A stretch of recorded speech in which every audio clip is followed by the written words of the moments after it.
Ассалаумағалейкум, қалың елім, қазағым, армысыздар алталаш алдарыңызда Серікжан Біләшұлы.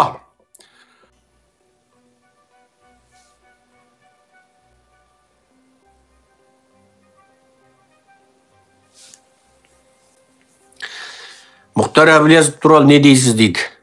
Біргесіздер ме дейді. Кейін билікке келіп жатсаңыздар, кім президент, кім премьер-министр болады дейді. Ой, Лақа Ержан дейді. Лақа Ержан. Ай, сенің мына сұрағың енді қызық, жауап берейін. Біз билікке келсек, біз Қазақстанда әділ сайлау жүйесін орнатамыз, бірінші. Сосын Қазақстанның халқы таңдайды. Екінші. Халық кімді таңдады, сол болады. Әблязовты президенттікке таңдаса, Әблязов болады. Мені премьерлікке таңдаса, мен боламын.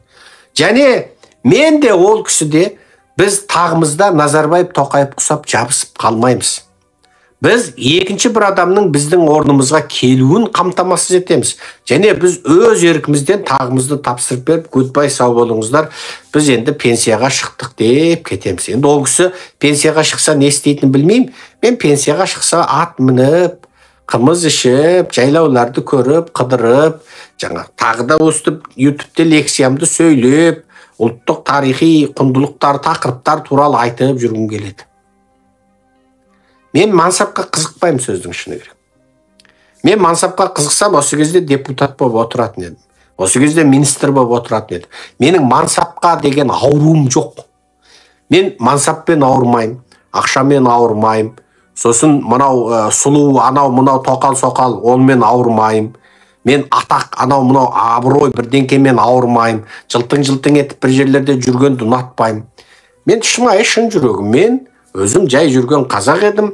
Қазақтың басына бір ауыр күн туғанда саяси сахнаға келіп қалдық. Енді қарасақ, егер тура менің істеген жұмысымды екінші бір қазақ істесе, секе болды, шаршадыңыз ғой, мен істейін десе, осы қазір-ақ бере сап қашып кетуге дайынмын.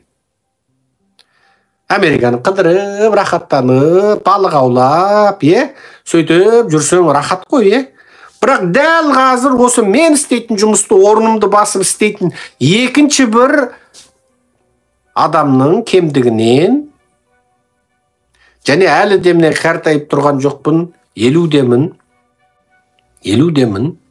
49-дан секіріп өтіп кеттім, 50-ге шығып алдым, білесіздер.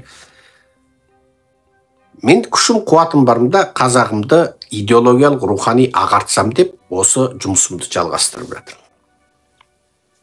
Сол, сөздің шыны керек. Мен мансаппен, ақшамен ауырмаймын. Ақшаға да, мансапқа да қызықпаймын.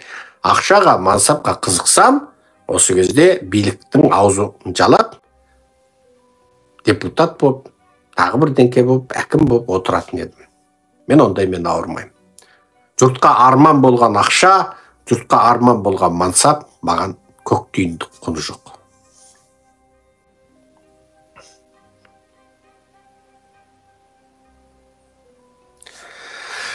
Утил алым менен алғашқы тіркеу туралы не айтасыз дейді. Атажұрт жуырда утил алымға кіріседі, бұл туралы құжаттар дайындап жатыр Атажұрт. Енді осы қазақтың басындағы кез келген осындай әлеуметтік қиыншылықтар тақырыбын Атажұрт көтереді.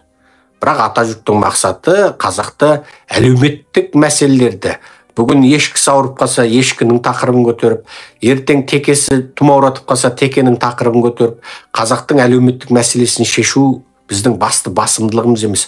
Біздің басты басымдылығымыз билікке келу. Бірақ қазақтың басындағы мың сан қисапсыз мәселенің бір ғана шешу жолы бар, ол мына билікті кетіру.